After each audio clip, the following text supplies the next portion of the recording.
2학년 여러분, 안녕하세요. 등교 전 마지막 온라인 수업입니다. 이제 수요일이면 우리 모두 학교에서 얼굴을 보게 돼요. 지난주에 3학년 선배들이 먼저 등교를 했는데, 역시 학생들이 있으니까 학교도 활력이 돈다는 생각이 들었습니다. 여러분들 이제 우리 곧 만나요. 오늘의 수업을 시작해 보겠습니다. 오늘은 이생규장전에 대해서 배울 건데요. 오늘의 수업은 이렇게 5가지로 진행이 되겠습니다. 먼저 지난 수업 시간에 나왔던 질문에 대해서 한번 이야기를 하고요. 그리고 이거 과제에 대해서도 한번 설명하고 넘어가 보도록 할게요. 지난 시간에 EBS 온라인 클래스에 학생이 질문을 하나 올려주었어요. 선생님, 혹시 동동 구월령의 세셔 가마나에라의 해석을 적막하구나와 갈수록 아득하구나 둘 중에 무엇으로 해석해야 되나요? 라는 질문과 그리고 동동은 부분적으로만 삼음보의 특징을 지니는데 삼음보의 특징을 지닌다 라고 말할 수 있나요? 이렇게 2가지의 질문을 해주었습니다. 좋은 질문이라서 선생님이 여러분들과 함께 풀어보면서 답변을 하기 위해서 이렇게 가지고 왔어요. 자, 첫 번째 질문입니다. 동동 구월령에서 세셔 가마나에라의 해석은 어떻게 되는가? 라고 보자면, 자, 우리가 네이버에 가만하다라는 것을 쳐보면요. 지금도 가만히 있어 라는 말을 하잖아요. 가만하다라는 말은 원래의 어원은 동동에 나왔던 그 가만하에라 라는 부분에서 비롯된 것으로 보입니다. 그래서 모두가 형용사로 쓰이는데 첫 번째는 움직이지 않거나 아무 말도 하지 아니한 상태에 있다. 두 번째, 어떤 대책을 세우거나 손을 쓰지 아니하고 그대로 있다. 세 번째, 움직임 따위가 그다지 드러나지 않을 만큼 조용하고 은은하다 라는 의미를 지니고 있습니다. 3가지의 의미가 조금씩은 다르지만 어쨌든 조용함, 고요함과 굉장히 큰 관련이 있는 것으로 보이죠. 자, 그렇다면 가만하다는 1차적으로 적막하구나의 의미로 해석할 수가 있습니다. 교과서를 한번 가볼까요? 적막하구나라는 뜻이 1차적인 의미인데요. 교과서에서는 갈수록 아득하구나 라고 나와 있어요. 일단은 가만하다라는 것이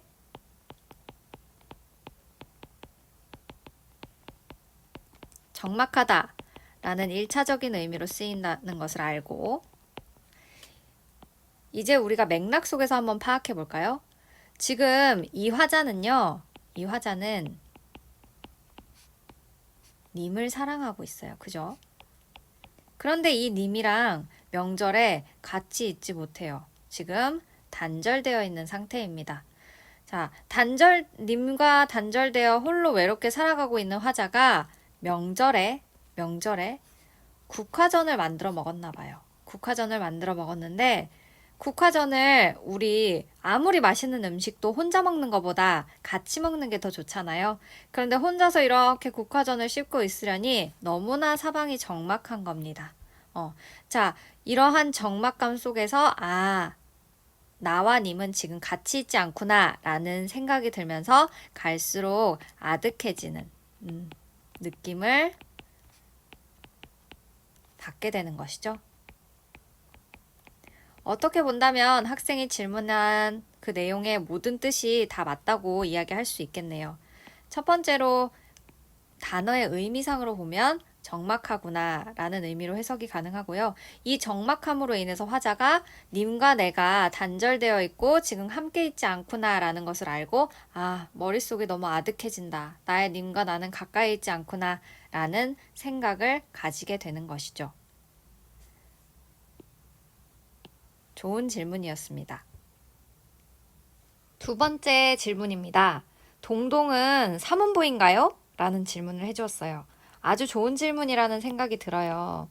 자, 동동은요, 우리 다시 수업의 교과서를 한번 보자면, 동동에서 서사 부분의 경우에는 덕을한 곰배에 받잡고, 복을한 림배에 받잡고 하는 식으로 아주 규칙적인 삼음보를 잘 보여주고 있습니다. 그런데 이후에 본사부터는요, 삼음보인 부분도 있고 아닌 부분도 있죠. 자, 이것은 우리가 고려 가요라는 문학적인 갈래에 대해서 다시 한번 생각해 보면 이해를 할 수 있을 것으로 보이는데요. 지난 시간에 우리가 고려가요라는 문학 갈래에 대해서 배웠었죠. 여러분들 우리 고려가요를 뭐라고 했었나요? 그렇죠. 고려시대 입에서 입으로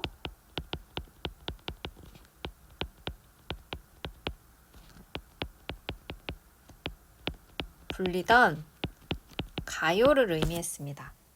자, 이 당시에는 시와 노래가 분리되지 않은 시기였기 때문에 고려 가요를 우리가 지금은 문학 교과서에서도 배울 수 있지만 실제로는 가요였다는 거죠. 그렇다면 우리가 현대에 비슷하게 불리고 있는 노래가 하나 있어요. 후크송이라고 하는데요. 여러분들 후크송이 뭐냐면요. 노래에서 강렬하게 청자의 마음을 사로잡는 그런 후렴구와 같은 훅과 그리고 송이 합쳐진 개념이라고 합니다. 우리는 흔히 수능 금지곡이라고 부르고 있는데요. 여러분들 노래 하나만 우리가 들어볼까요?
자, 여러분들 잘 들었어요?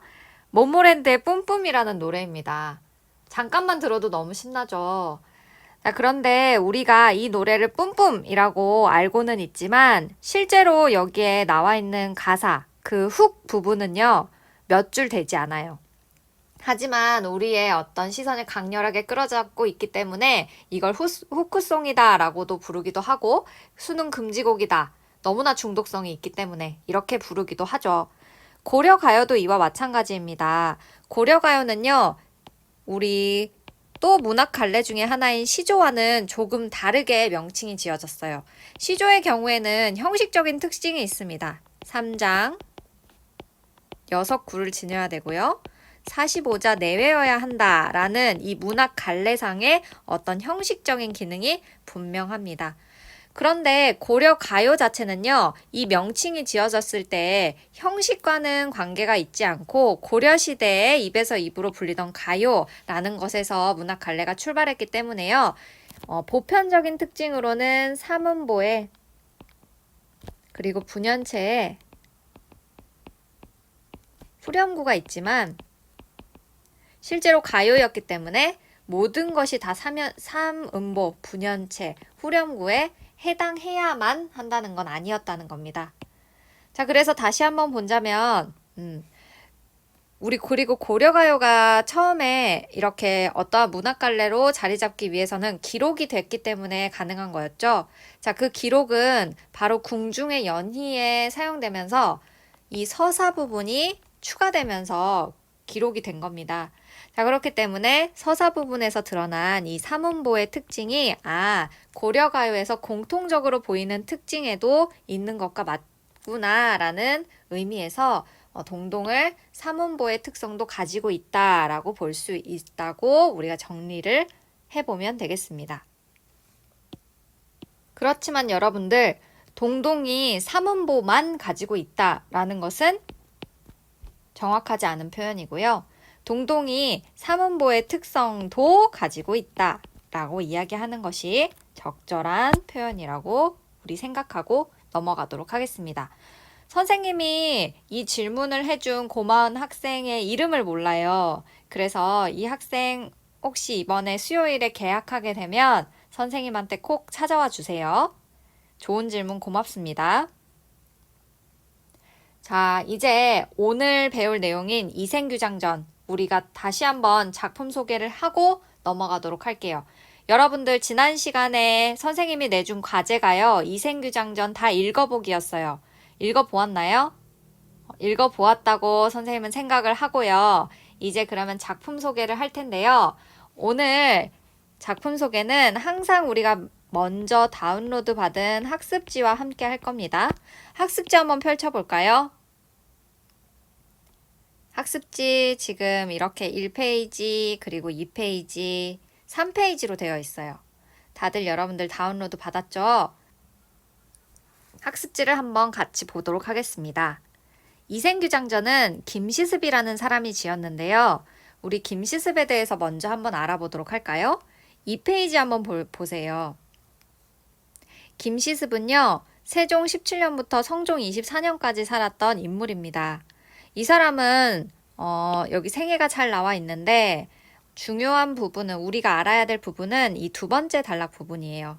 이 사람 잘 벼슬을 했었거든요. 아주 똑똑한 사람이어서 5살 때 이미 시를 지을 줄 알았나 봐요. 그래서 그가 신동이라는 소문이 세종에게까지 알려져서 시험을 먼저 보고 공부를 열심히 해서 나중에 관직에 올라라 라고 해서 5세라는 벼로까지도 얻게 됐다고 하죠. 자, 그런데 21세 때 수양대군의 왕위 찬탈 소식을 듣고 그동안 3일간 통곡을 하고 보던 책들을 모두 모아서 불사른 뒤 스스로 머리를 깎고 승려가 되어 산사를 떠나 전국 각지를 유랑하였다라고 해요. 어떻게 보면 신동이라고 불렸던 이 인물이 수양대군의 왕위 찬탈, 세조 왕위 찬탈이라고 부르는 그 역사적인 사건에서 굉장한 정신적 충격을 받고 자신의 삶의 방향을 전환하게 되는 계기가 된다는 거죠. 이 사람이 쓴 이 금오신화라는 작품, 그리고 금오신화 안에 있는 5가지 작품 중에 하나인 이생규장전도 이러한 생애가 잘 반영되어 있습니다. 그렇다면 뒷부분은 한번 읽어보시고요. 다시 1페이지로 가서 김시습의 금오신화에 5작품들이 나와 있습니다. 이거 4작품은요, 여러분들이 한번 참고로 읽어보시고 선생님은 이 부분만 한번 먼저 보도록 하겠습니다. 이생규장전입니다. 이것도 우리 나중에 줄거리로 다시 보게 될 거고요. 이생규장전, 치유부벽전기, 남연부주지, 용궁부영록, 만복사 저폭이에요. 다들 조금씩은 느낌이 다른데요. 한 가지의 특성이 있습니다. 전기적이라는 거예요. 전기적이라는 말 아직까지는 우리에게 생소한데요. 이따가 이거 다 보고 난 다음에 그 특성이 무엇인지에 대해서 한번 설명하도록 하겠습니다. 일단은 김시습은 금오신화를 지었는데요. 이 금오신화는 우리가 알아두고 있어야 될 게 지난 시간의 마지막 부분에서도 얘기했듯이 최초의 한문소설입니다. 최초의 한문소설이고요. 이 5작품의 공통적인 성격에도 한문소설 이미 문학사적 의에 나와 있습니다. 자, 그렇다면 일단은 이 5작품이 어떤 공통적인 성격을 지녔는지 한번 먼저 보도록 할게요. 자, 한문이라는 표기수단으로 기록되긴 했지만 첫 번째, 우리나라 사람이 배경이라는 거, 그리고 우리나라 사람이 등장인물이라는 거죠. 그렇기 때문에 한국인의 풍속과 사상과 감정을 잘 표현했다라고 볼 수 있습니다. 자, 두 번째 특징입니다. 소재와 주제가 특이했다. 특히나 비현실적 내용을 다뤘다. 그래서 귀신과 사랑을 나눈다거나 아니면 용왕님이 등장한다거나 아니면 지옥이 등장해요. 자, 이것이 바로 우리가 이따가 배울 전기성과 관련이 된 내용입니다. 자, 세 번째 특징 한번 먼저 볼까요? 고전소설의 행복한 결말을 따르지 않음입니다. 보통은 고전소설은 항상 해피엔딩이에요. 그래서 보다 보면 기분이 좋죠. 자, 비극적인 결말입니다. 이것은 주인공이 현실에 순응하지 않기 때문에 벌어진 일이에요. 그릇된 세상과의 타협이 없고요. 그리고 이를 통해서 타협하지 않고 그냥 죽거나 아니면 세상을 떠나거나 함으로써 세상에 대한 문제의식을 드러낸 거죠. 자, 그렇다면 이것은 작가가 세조왕의 찬탈을 보고 3일간 통곡한 다음에 책을 모두 불사르고 산속으로 들어가 은거했던 삶과도 연결이 된다라고 우리가 생각할 수 있죠. 네 번째 특징입니다. 유려한 문어체의 문장을 쓰고요. 또 서정적인 시삽입을 통해서 대상을 미화하고 인물의 심리나 분위기를 효과적으로 드러낸다라고 볼 수 있습니다. 자, 다섯 번째입니다. 단편소설적인 정교한 구성이죠. 최초의 한문 소설이라는 명칭이 붙었다는 거. 소설이라는 명칭이 붙었다는 거는 이 안에 등장인물끼리 간에 촘촘한 갈등의 양상이 펼쳐지고 있는 것을 우리가 발견할 수 있다는 건데요. 짧은 소설이지만 그 안에서 정교한 구성을 가지고 있음을 우리는 파악할 수 있습니다. 여섯 번째 특징입니다. 역설적 구조를 통해서 뚜렷한 문제의식을 보여준다. 비현실적인 소재로 비현실적인 것을 부정함으로써 현실 문제를 더 부각한다 라는 의미를 가지고 있습니다. 이생규장전을 한번 들어서 보자면 비현실적인 소재는 일단은 인간인 이생과 그리고 귀신인 채랑이 사랑한다는 거겠죠. 자, 그런데 결국에는 비현실적인 것을 부정한다는 의미는 뭐냐면 이생과 채랑이 사랑을 하다가요. 3년이 되는 날에 귀신인 채랑이 나는 저승세계로 돌아가야 합니다 라고 지금 돌아갑니다. 자, 결국에는 이 둘의 사랑이 이 비현실적인 소재가 부정된 거죠. 이 소설 안에서 귀신은 저승으로 돌아가야 하고 인간은 이승으로 돌아와야 한다라는 이러한 현실적인 것을 결국에는 택한 거예요. 자, 비현실적인 것을 부정함으로써 현실의 문제, 대체 지조와 절개를 지킨 이 최랑이라는 사람 그리고 인간인 이생의 이 만남이 정말 이 사랑이라면 왜 죽었느냐? 절개를 지키기 위해서 죽었잖아요. 홍건적의 난 때 절개를 지키기 위해서 죽었기 때문에 이 절개라는 것이 무엇이냐? 이렇게 현실 문제를 더 부각하게 우리가 느낄 수 있다는 거 여러분들이 알아두시면 좋을 것 같습니다. 역설적인 구조를 통해서 뚜렷한 문제의식을 보여준다라고 성격을 정리할 수 있고요. 금오신화의 문학사적 의의를 한번 볼게요. 최초의 한문소설이고요. 그리고 두 번째, 현실지향적입니다. 전기적인 특성을 보이면서도 전기성 계속 나오네요. 자, 보이면서도 인간성을 긍정하고 현실 속에서도 제도, 인습, 전쟁, 운명 등과 강렬하게 대결하는 인간의 의지를 표현한다. 3번, 제목, 현실적 성격, 소재 등의 면에서 후대소설에 영향을 끼치기도 했고, 네 번째, 우리 설화문학의 전통 속에서 탄생된 독자적인 소설로 소설문학 발흥의 계기가 마련되었다라고 우리가 의의를 정리할 수 있습니다.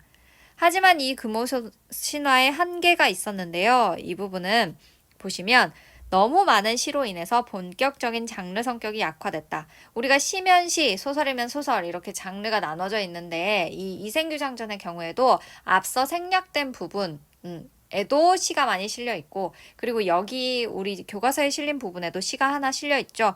그래서 장르가 시냐 아니면 소설이냐 이 성격이 약화되었다라고 하는데 선생님 사실 이거는 한계가 아닌 것 같아요. 요즘은 융합 과목도 많이 등장하고 있고 그렇다는 점에서 굳이 장르를 아주 칼같이 분리해서 나눠야 하나? 라는 생각이 들기도 합니다. 두 번째, 설화적 요소의 잔재로 현실성이 부족하다라는 것은요, 리얼리티가 부족하다는 것인데, 이 또한 선생님이 요즘 많이 등장하고 있는 뭐 판타지계 뭐 드라마, 뭐 도깨비 이런 것들이 생각나면서 이것이 과연 한계로서 지적해야 될 만한 부분인가라는 의문이 들기는 합니다. 일단은 이런 식으로 우리가 정리를 해보고요. 자, 그렇다면 다시 수업 자료로 넘어가서 여기에 줄거리를 선생님이 만들어 놨는데요. 이것보다 학습지에 있는 줄거리를 보는 게 더 좋을 것 같아요. 이생규장전 한눈에 정리하기라고 준비를 했습니다.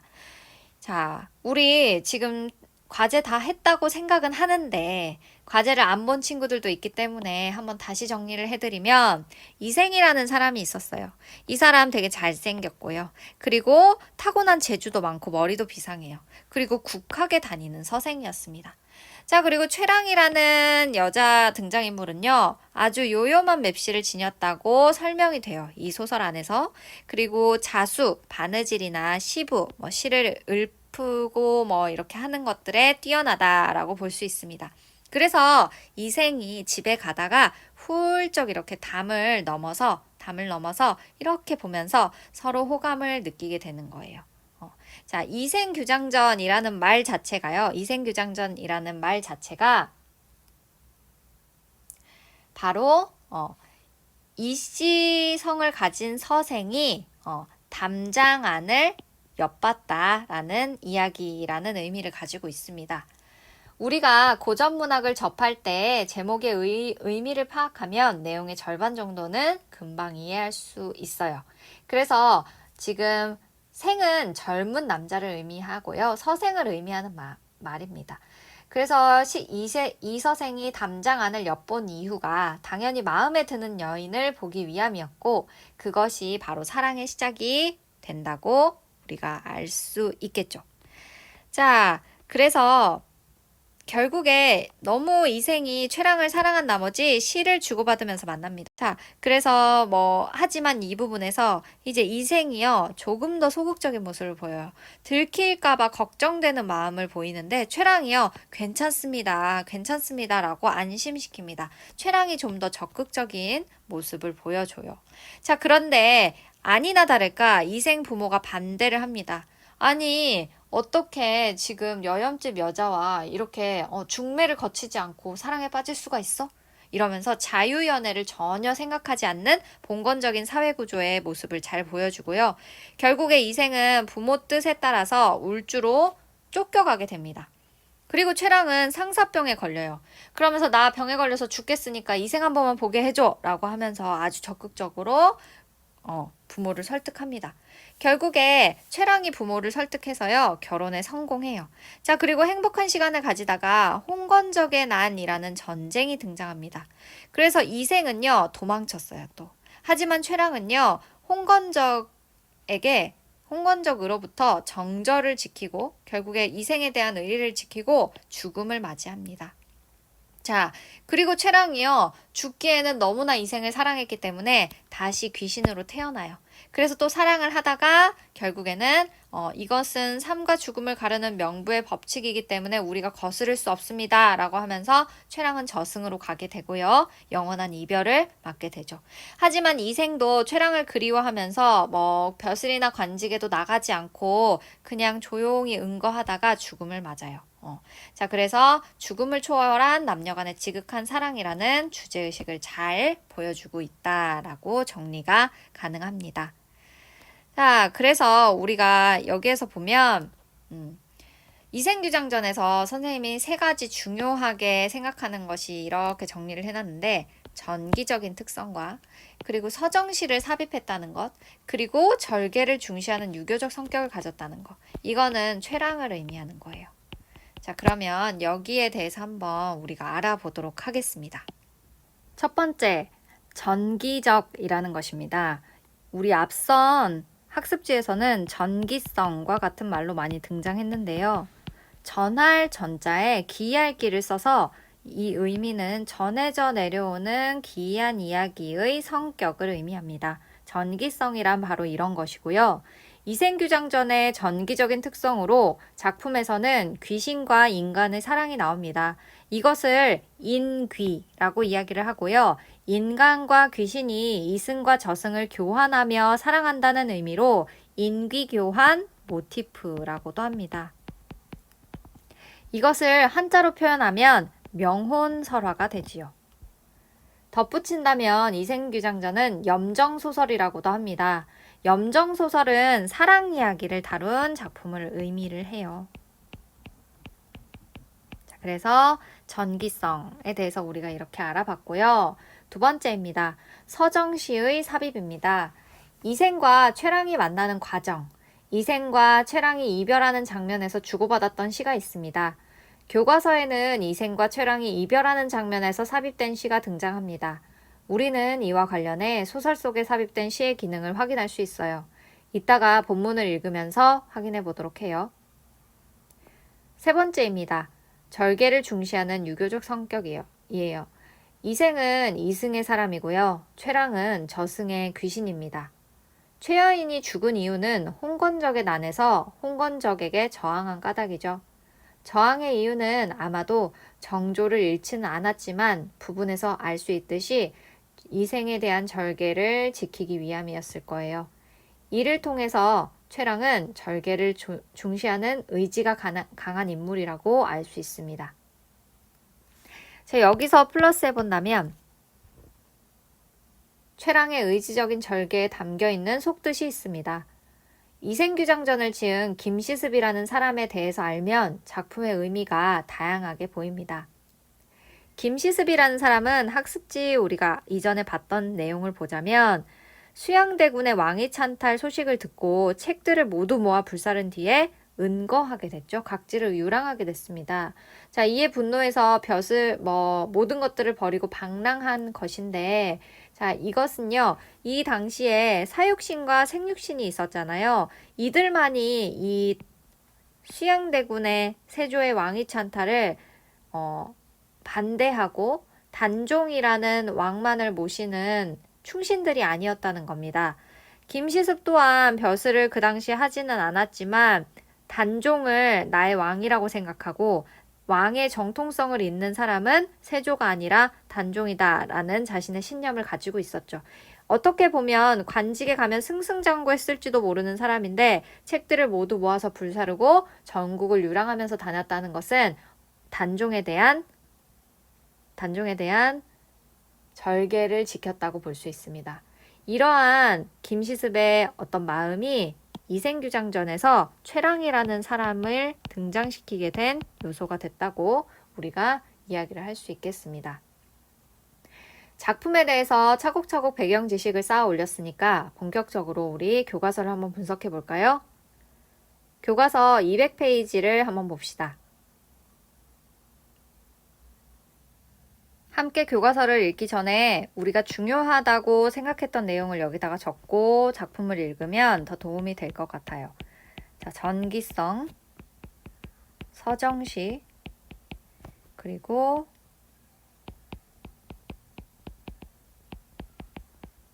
의지적인 절개. 이렇게 세 가지를 염두에 두고 작품을 읽어보도록 하겠습니다. 아까 전에 이생규장전이 이생이 담장을 엿본 이야기라는 의미를 지녔다고 했죠. 규자는 엿볼 규자라고 합니다. 그리고 최초의 한문소설인 거 여러분들 기억하고 있죠? 자, 여기서도 지금 이 작품은 이서생과 최여인의 사랑을 다룬 전기소설이라고 하는데 기이한, 현실에선 일어나지 않은 비현실적인 이야기를 다룬 소설이다 라고 여러분들 이해하시면 될 것 같아요. 그리고 덧붙여서 설명하자면 김시습은요, 생육신의 한 사람이었다고 합니다. 그렇게 된다면 최랑이라는 의지적인 절개를 지닌 인물이 자신과 어떻게 보면 동일시했다고도 우리가 생각해 볼 수 있겠죠. 자, 그러면 이제 작품을 읽어보도록 하겠습니다. 앞부분 줄거리 부분입니다. 여기에 공간적 배경이 등장하죠. 송도라는 공간적 배경이 등장하고요. 이서생이 공부하러 가던 도중 담 너머를 엿봤는데 최여인이 있었다. 이 최여인이 바로 최랑입니다. 최랑은요, 최낭자라고 할 때 이것을 줄여서 최랑이라고 해요. 자, 앞으로도 계속 최랑이라고 부를 거예요, 선생님. 최여인의 아름다움에 매혹된 이서생은 그녀에게 시를 써서 담 너머로 보내고 사랑에 빠졌습니다. 자, 그런데 이서생의 아버지가요, 이서생 안 돼! 하면서 너 공부해! 지방으로 내려보내고 최여인은 상사병이 납니다. 최여인의 부모는 혼인시키려고 하지만 이서생의 아버지가 거절하죠. 하지만 최여인 부모의 설득으로 결국에는 혼인했어요. 자, 그런데 갑자기 신축년에 홍건적의 난이 일어납니다. 이러면서 최여인이 죽게 되고 이서생만 간신히 살아남게 된다라는 부분부터 시작을 합니다. 우리 교과서에 나와 있는 부분은요. 교과서에서 나와 있는 부분은 원문의 소설의 5단계 중에 절정 부분에 해당하는 부분부터 시작이 됩니다. 한번 읽어보도록 할게요. 자, 한편 이서생은 황폐한 들에 숨어서 목숨을 보존하다가 도적의 무리가 떠났다는 소식을 듣고 부모님이 살던 옛집을 찾아갔다. 그러나 집은 이미 병화에 타버리고 없었다. 다시 아내의 집에 가보니 행랑채는 쓸쓸하고 집안에는 쥐들이 우글거리고 새들만 지저길 뿐이었다. 이미 아내의 집에 다시 가보니까요. 이미 폐허가 됐단 말입니다. 자, 이미 폐허가 됐고요. 이서생의 마음은 어땠겠어요? 아내도 없고 집도 완전히 박살이 났어요. 지금 굉장히 슬픈 마음이 있었겠죠. 그는 슬픔을 견디지 못해서 작은 누각에 올라가서 눈물을 거두고 길게 한숨을 쉬며 날이 저물도록 앉아서 지난날의 즐겁던 일들을 생각해 보니 완연히 한바탕 꿈만 같았다라고 이야기를 합니다.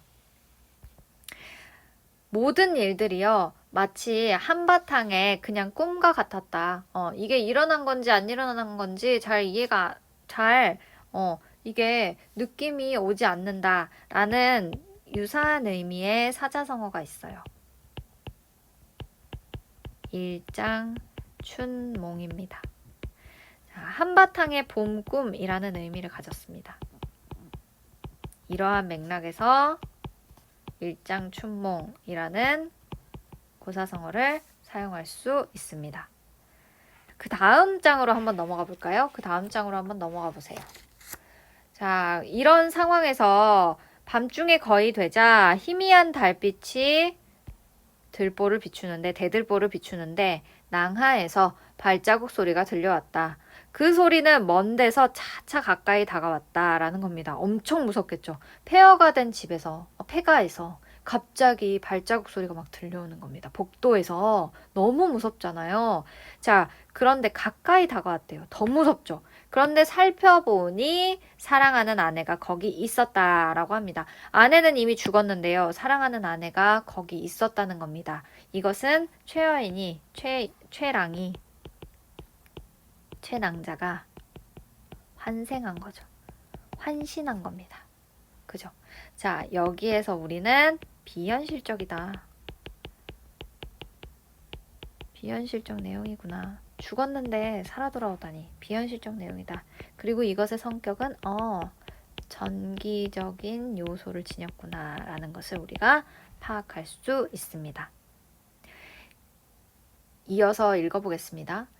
이서생은 무섭죠. 일단 귀신이잖아요. 하지만 그녀가 이미 이승에 없는 사람이람을 알고 있었으나 너무나 사랑하는 마음에 반가움이 앞서서 의심도 하지 않고 말했다. 지금 내가 너무나 사랑하기 때문에 귀신이건 인간이건 이미 상관이 없는 거예요. 이성적으로는 무서워야 되는데 감성이 이긴 거죠. 감정이 이걸 이긴 겁니다. 부인은 어디로 피라나야 목숨을 보존하였소. 여인은 이서생의 손을 잡고 한바탕 통곡하더니 곧 사정을 얘기했다. 저는 본디 양가의 딸로서 어릴 때부터 가정의 교훈을 받아 자수와 바느질에 힘썼고 시와 글과 예법을 배웠으므로 규중의 법도만 알았을 뿐 어찌 집 밖의 일을 알겠습니까? 그러나 난궁께서 붉은 살구꽃이 피어있는 다만을 엿보게 되자 이 장면이 바로 제목이죠. 이생규장이라는 제목과 상통하죠. 저는 스스로 난구님께 몸을 바쳤으며 꽃 앞에서 한번 웃고 난 후 평생의 가약을 맺었고 휘장 속에서 거듭 만났을 때에는 정이 100년을 넘쳤습니다. 사세가 이렇게 되자 슬픔과 부끄러움을 차마 견딜 수 없었습니다. 장차 백년을 함께 하려 했는데 어찌 횡액을 만나 구렁에 넘어질 줄 알았겠습니까? 횡액이라는 것은요, 뜻밖의 닥쳐오는 불행이라는 의미를 가지고 있습니다. 그럼 이들에게, 혼이 난 이들에게 뜻밖의 닥쳐온 불행은 뭐였죠? 홍건적의 난이었죠. 홍건적의 난을 맞아서 구렁에 넘어졌다. 위기를 맞았다. 끝내 이리 같은 놈들에게 정조를 잃지는 않았지만 몸뚱이는 진흙탕에서 찢김을 당하고 말았습니다. 이 부분을 통해서 최랑이 정조를 지키다가 죽었구나라는 것을 우리가 파악할 수 있죠. 정조를 지키다가 죽었음을 파악할 수 있습니다. 진실로 천성이 그렇게 만든 것입니다만 인정으로는 차마 할 수 없는 일이었습니다. 홍건적을 만난 것, 홍건적의 난이 일어난 것, 이것 자체가 운명이었지만, 저의 운명이었지만 저는 이것을 인정으로는 차마 할 수가 없었습니다. 정조를 지킬 수밖에 없었습니다. 나의 인정으로는. 저는 난궁과 궁벽한 산골에서 헤어진 후로 짝 잃은 새가 되고 말았던 것입니다. 집도 없어지고 부모님도 잃었으니 피곤한 혼백의 의지할 곳 없음이 한스러웠습니다. 의리는 중하고 목숨은 가벼움으로 쇠잔한 몸뚱이로서 치욕을 면한 것은 다행이었습니다만 누가 산산조각이 난 제 마음을 불쌍히 여겨주겠습니까? 자, 여러분들 여기에서 의리는 중하고 목숨은 가벼움으로 쇠잔한 몸뚱이로서 치욕을 면한 것만은 다행이었습니다만 누가 산산조각이 난 제 마음을 불쌍히 여겨주겠습니까? 이 부분에서 보면 최랑이 어떤 생각을 하고 있느냐. 나의 목숨을 지키지 못하고 내가 죽은 것은 괜찮다. 왜? 정조를 지켰으니까. 정조를 지켰으나 사랑을 다하지 못해서. 하지만 누가 산산조각이 난 제 마음을 불쌍히 여겨주겠습니까? 사랑을 내가 다 하지 못해서 한스러운 거죠. 한스러운 겁니다. 다만 그 한스러움이 갈기갈기 찢어진 썩은 창자에만 맺혀 있을 뿐입니다. 너무나 무서운 말이지만요. 최랑의 마음은 이 언어보다 더 아주 한스러웠을 거라고 생각이 듭니다. 여러분, 우리가 이렇게 뼈에 사무칠 만큼 원통하고 한스럽다를 표현하는 사자성어가 있어요. 이 부분은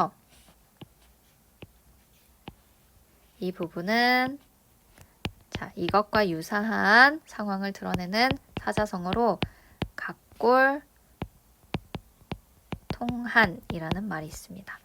이것은 뼈에 사무칠 만큼 원통하고 한스러움 의 의미를 가지고 있는 사자성어입니다. 더 읽어볼게요. 해골은 들판에 던져졌고 몸뚱이는 땅에 버려지고 말았으니 생각하면 그 옛날의 즐거움은 오늘의 이 비운을 위해서 마련된 것이 아니었던가 싶습니다. 라고 합니다.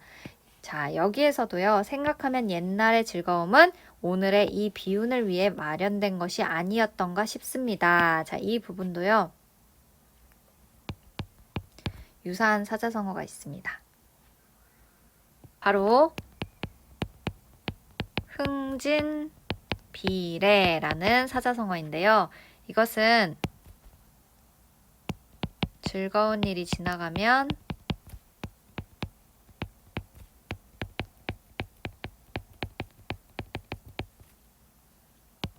슬픈 일이 닥쳐온다.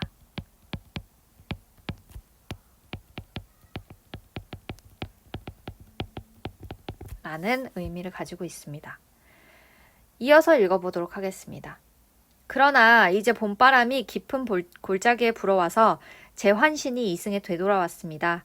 난궁과 저와는 3세, 전생, 이생, 그리고 후생이죠. 그래서 3생, 불교의 윤회사상과도 연관되는데요.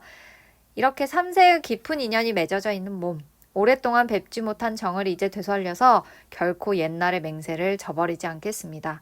난궁께서 지금도 3세의 인연을 알아주신다면 끝내 고이 모실까 합니다. 난궁께서는 허락해 주시겠습니까? 라고 했더니 이서생이 어떻습니까? 나도 너무 사랑해. 이서생이 기쁘고 또 고마워서 그것이 본디 나의 소원이요 하고는 서로 즐겁게 심정을 털어놓았다. 이윽고 이야기가 가산에 미치자 여인은 말하였다 라고 하면서 조금도 잃지 않고 어떤 산골짜기에 묻어두었습니다 라고 합니다. 한 집안의 재산, 가산을 의미하는 건데요. 지금 이 최랑이라는 인물 되게 똑똑해요. 자, 한 곳에 어떤 산골짜기에 다 묻어두었다 라고 이야기를 합니다. 우리 두 집 부모님의 해골은 어디에 있소? 하는 수 없이 어떤 곳에 그냥 버려두었습니다. 서로 쌓였던 이야기가 끝나고 잠자리를 같이 하니 지극한 즐거움은 옛날과 같았다라고 합니다. 여기에서 우리가 정리하고 넘어갈 것이 하나 있는데요. 바로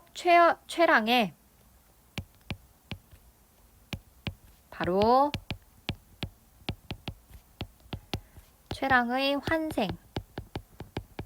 우리가 몸이 돌아왔다라고 해서 환신이라고도 하는데요. 환생이 갖는 의미에 대해서 우리가 알아보도록 하겠습니다. 최랑은요, 이미 죽은 사람입니다. 그런데 다시 이승으로 돌아오기 위해서 어떻게 보면 환생한 거예요. 자, 왜 굳이 환생이라는 이러한 비현실적인 장치를 썼느냐? 첫 번째는요, 최랑이 이서생과 끝내 못다한 사랑을 다시 성취하기 위한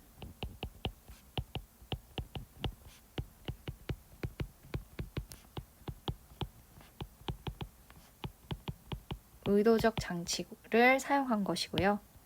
두 번째, 자, 이미 죽었어요. 하지만 죽음조차도 갈라놓을 수 없어요. 이 사랑은요. 죽음도 갈라놓을 수 없는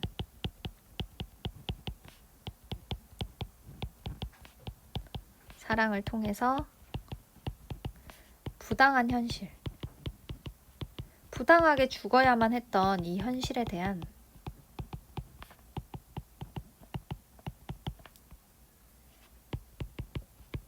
저항의 의지를 드러낸다. 이렇게 정리를 할 수 있습니다. 자, 그래서 결국에 앞서서 이 학습지의 공통적인 성격 6번째 부분에서 비현실적인 소재로 비현실적인 것을 부정함으로써 현실 문제를 더 부각한다고 했죠.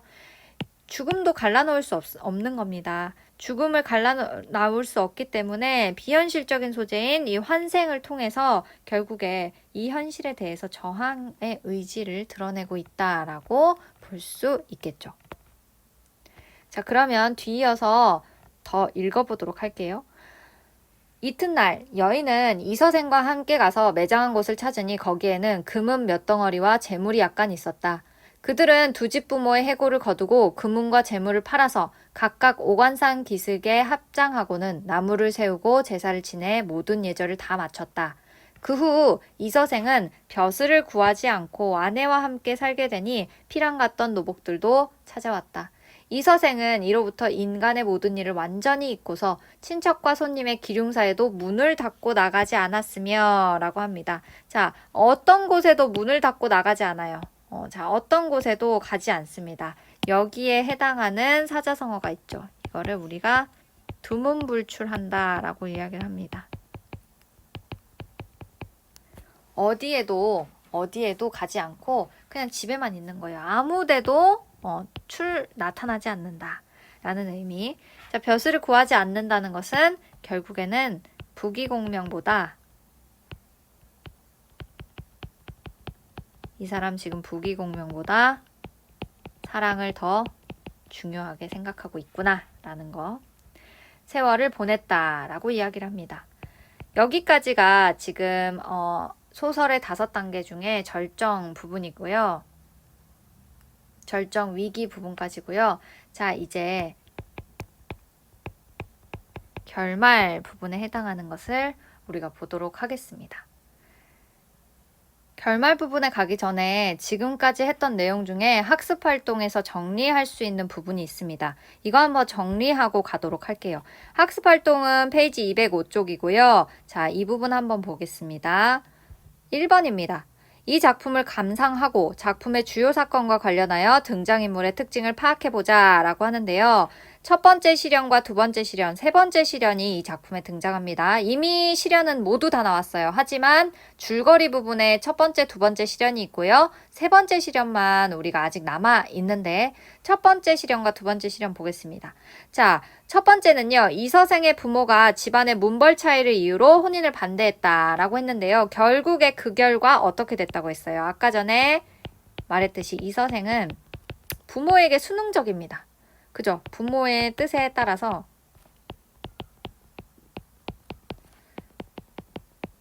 부모의 뜻에 순응해서 지방으로 쫓겨가서 결국에 이별하게 됩니다.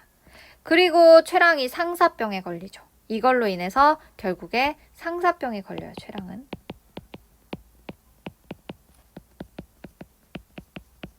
자, 그래서 여차저차 최랑의 부모가 승낙을 해서 이서생의 부모도 거절하다가 승낙을 해서 혼인을 해요. 혼인을 했죠.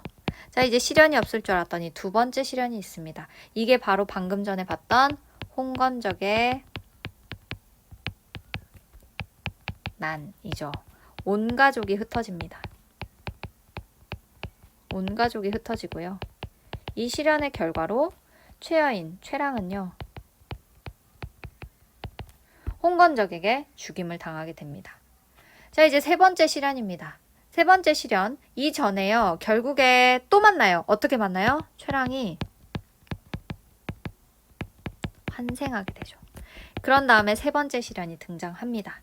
이제 이 세 번째 시련을 우리가 같이 읽어보도록 하겠습니다. 같이 한번 읽어보도록 하겠습니다. 자, 다시 앞부분 볼게요. 어느덧 몇 해가 지난 어느 날 저녁에 여인은 이서생에게 말했다. 3번이나 가약을 맺었습니다마는 세상 일이 뜻대로 되지 않았으므로 즐거움도 다하기 전에 슬픈 이별이 닥쳐왔습니다. 라고 이야기를 합니다. 세상 일이 뜻대로 되지 않았으므로 즐겁도 다하기 전에 슬픈 이별이 닥쳐왔습니다. 이것과 유사하게 우리가 생각할 수 있는 사자성어가 있습니다. 호사다마입니다. 자, 이 뜻은 좋은 일에는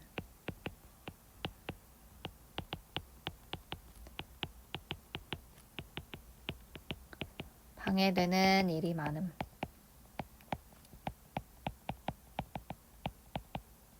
이라는 의미를 가지고 있어요. 3번이나 가약을 맺었다는 것은요. 3번을 혼인했다는 것이 아니라 3번을 만났다는 거죠. 그래서 첫 번째는 처음에 이생이 담을 넘어서 본 거. 장해서 인연을 맺은 거. 두 번째는 혼인한 것. 세 번째는 환생해서 다시 만난 거. 이렇게 3번이나 가약을 맺었습니다마는 이러면서 슬픈 이별이 갑자기 닥쳐왔습니다. 잘 지내고 있다가 갑자기 우는 거예요. 이서생이 깜짝 놀라면서 물었죠. 무슨 까닭으로 그런 말씀을 하시오? 여인은 대답하였다. 저승길은 피할 수가 없습니다. 하느님께서 저와 낭군의 연분이 끊어지지 않았고 또 전생에 아무런 죄악도 없었으므로 이 몸을 환생시켜 잠시 낭군을 베어 시름을 풀게 했던 것입니다. 라고 해서 지금 여기에서 우리 짐작할 수 있죠. 아까 전에 정리했던 이서생과 최여인의 세 번째 시련이 다가올 것이라는 거.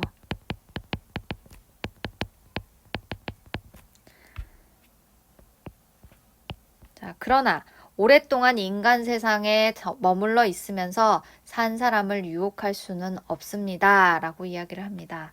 지금 여기 앞부분에서는요. 최여인의 환생 이유가 등장하고요.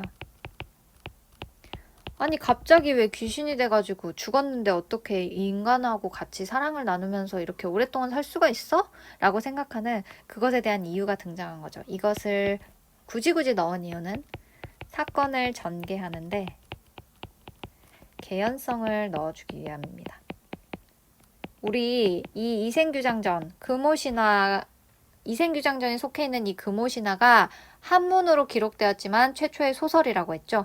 소설은 어떠한 등장인물 간의 전개의 개연성이 분명히 있어야 됩니다. 우리가 막장 드라마라고 하는 것은 전개의 개연성이 별로 없기 때문이에요. 하지만 이 이생규장전에서도 짧지만 개연성을 부여하려고 했었다는 것. 자, 그러나 오랫동안 인간 세상에 머물러 있으면서 산 사람을 유혹할 수는 없습니다. 이승의 경계, 그리고 저승의 경계는요, 아주 뚜렷합니다. 그래서 사랑이 결론적으로는 내가 당신이랑 있을 수는 있는데 사랑이 영원히 이루어질 수는 없어요. 라고 지금 이야기를 하는 거죠. 하더니 시비에게 명하여 술을 올리게 하거는 옥루춘곡에 맞추어 노래를 지어 부르면서 이서생에게 술을 권했다라고 합니다. 옥루춘곡은요, 악곡의 이름이래요. 지금으로 말하면 어떠한 멜로디에 맞춰서 노래를 지어서 불렀다는 의미겠죠. 자, 그러면 한번 같이 읽어보도록 하겠습니다. 도적대 밀려와서 처참한 싸움터에 몰죽음 당하니 원앙도 짝 잃었네. 여기에서 말하는 원앙은 누구인지 한번 생각해 보세요. 여기저기 흩어진 해골 그 누가 묻어주리. 피투성이 그 유호는 하소연도 할 곳 없네. 슬프다 이내 몸은 무산손녀 될 수 없고 깨진 거울 갈라지니 마음만 쓰라리네. 이로부터 작별하면 둘이 모두 아득하네. 저승과 이승 사이 소식조차 막히리라. 라고 이야기를 합니다. 여기에서 원앙도 짝 잃었네 라는 말에서 원앙은요, 쇠랑과 이생을 의미하는 것일 거고요. 슬프다 이내 몸은 무산선녀가 될 수 없구나 라는 것은 무산선녀에 대한 설화를 이해한다면 이 시가 더 이해가 빠르겠죠. 옛날에 초나라 시기에 회왕이라는 사람이 있었다고 합니다. 그런데 꿈에서 무산여왕을 만난대요. 이 회왕이라는 사람이 무산여왕을 꿈에서 만났는데 너무나 꿈에 그리던 내 이상형이었던 겁니다. 그래서 무산여왕이라는 이 사람은 둘 다 사랑에 빠져서 다시 보자고 해요. 이 다시 보자고 하는 게 가능한 이유는요, 무산여왕이 선녀였기 때문이고요. 자, 선녀이기 때문에 아침에는 내가 구름으로 나타나서 당신을 볼 것이고요. 그리고 저녁에는 내가 비로 이렇게 떨어지면서 당신을 보러 오겠습니다. 라고 한다는 겁니다. 하지만 최랑은 선녀가 아니죠. 그렇기 때문에 저승으로 돌아가면 소식조차 막히리라 라고 지금 이야기를 하고 있는 겁니다. 자, 이어서 보겠습니다. 노래를 한 곡 부를 때마다 눈물에 목이 메어 거의 곡조를 이루지 못했다. 이서생도 또한 슬픔을 걷잡지 못했다. 라고 이야기를 합니다. 여기까지 보고요. 삽입된 노래의 기능을 한번 우리가 살펴볼 텐데, 이거는 이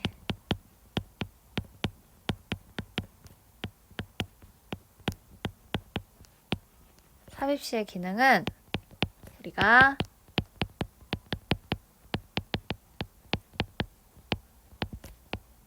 학습활동 2번에서 보도록 하겠습니다. 끝까지 한번 읽어볼게요. 나도 차라리 부인과 함께 황천으로 갔으면 하오. 어찌 무료의 홀로 여생을 보내겠소. 나는 부귀공명보다 사랑이 더 중요해요. 지난번에 난리를 겪고 난 후에 친척들과 노복들이 각각 서로 흩어지고 돌아가신 부모님의 해골이 들판에 버려져 있을 때 부인이 아니었더라면 누가 능히 장사를 지어주었겠소. 자, 여기에서도 유사한, 우리가 이 장면을 보고 떠올릴 수 있는 유사한 사자성어가 있습니다. 지난번에 난리를 겪고 난 후에 친척과 노복들이 각각 서로 흩어지고 돌아가신 부모님의 해골이 들판에 버려져 있을 때라는 것은요, 우리가 떠올릴 수 있는 사자성어는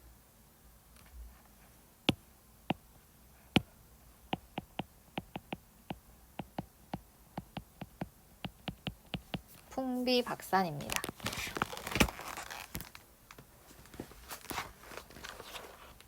자, 이것에 대한 뜻은요.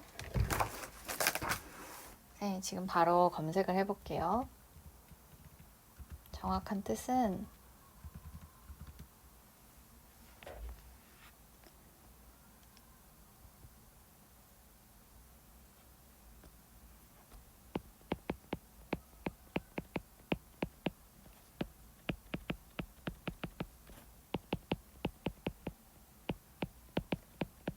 엉망으로 깨져 흩어져 버림의 의미를 가지고 있다고 합니다. 옛사람의 말 더 이어 읽어보도록 하겠습니다. 옛사람의 말씀에 부모님이 살아계실 때는 예절로서 섬기고 돌아가신 후에도 예절로서 장사 지내야 한다 했는데 이런 일을 모두 부인이 실천했소. 그것은 부인이 천송이 순요하고 인정이 두터운 때문이니 감격해 마지 않았으며 스스로 부끄러움을 이기지 못하였소 라고 합니다. 이생이 스스로 부끄러움을 이기지 못한 이유는요. 이생은요. 도망갔어요. 홍건적에 난이 있을 때 피란을 갔습니다. 그렇기 때문에 가족을 지키지 못했어요. 자기의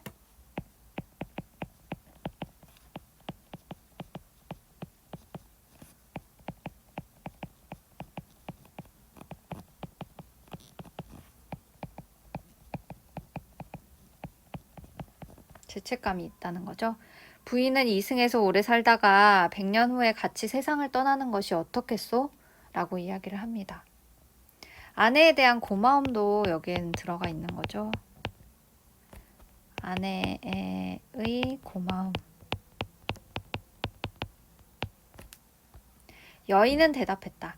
낭군의 수명은 아직 남아있으나 저는 이미 저승의 명부에 이름이 실려 있으니 오래 머물러 있을 수가 없습니다. 만약 굳이 인간 세상을 그리워해서 미련을 가진다면 저승의 법에 위반됩니다. 라고 이야기를 합니다. 결국에는 그렇게 되면 죄가 저에게만 미치는 것이 아니라 낭군님에까지 그 허물이 미칠 것입니다. 다만 저의 유골이 아직 그곳에 흩어져 있으니 만약 은혜를 베풀어 주시겠다면 유골을 거두어 비바람을 맞지 않게 해주십시오 라고 이야기를 합니다. 결국에 죽은 자는 저승으로 가야 한다는 당위성을 부여하는 거죠. 그렇죠. 자, 그래서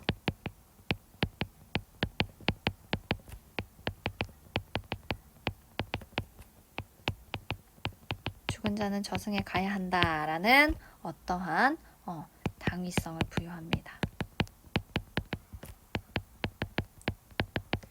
자, 이것은 어찌 보면 이 김시습이라는 작가가 어떠한 생사관을 가진 사람인지를 알 수 있게 하는 구절이기도 합니다.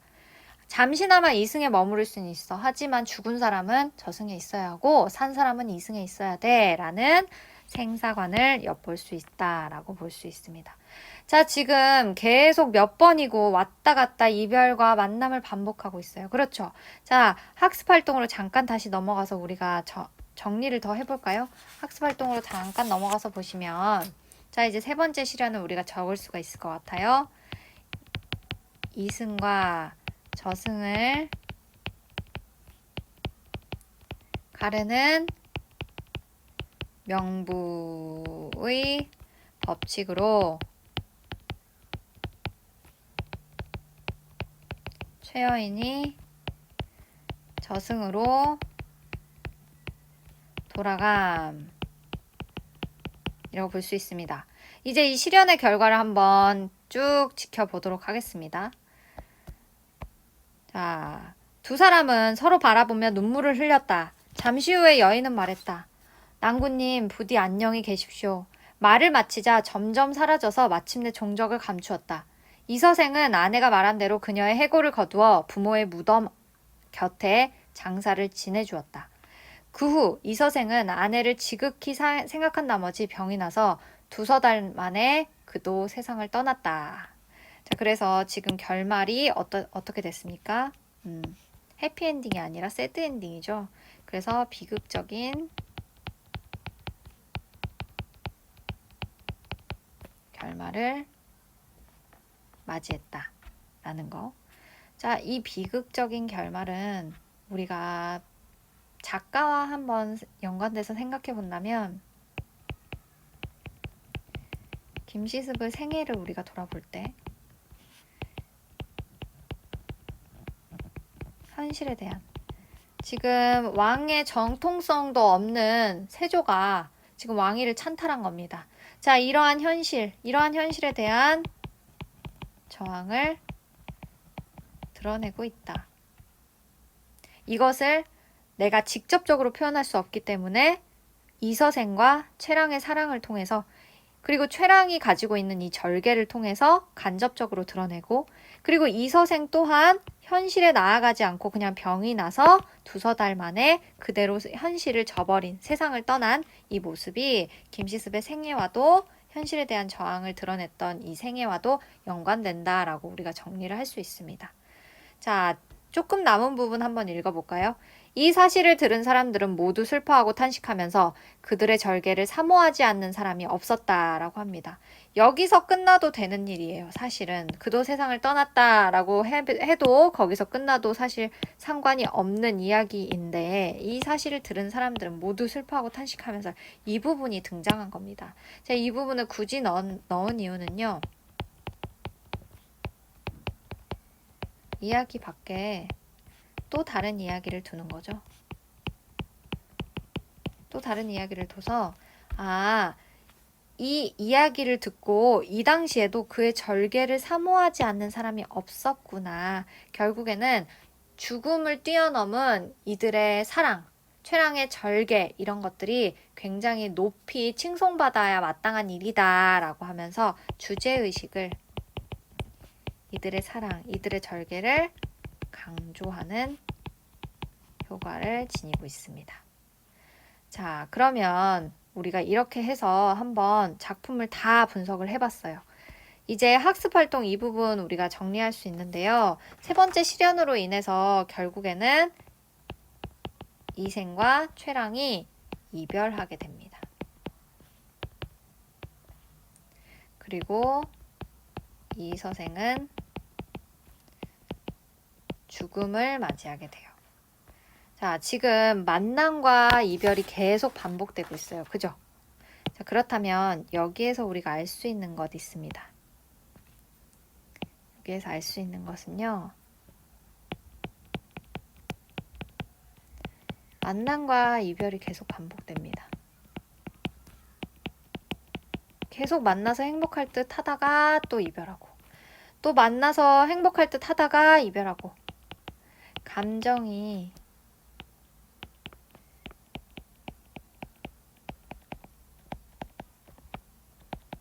어떻게 곧 만날 것 같은데 이제 행복했으면 좋겠는데 감정의 긴밀성을 굉장히 높이고요.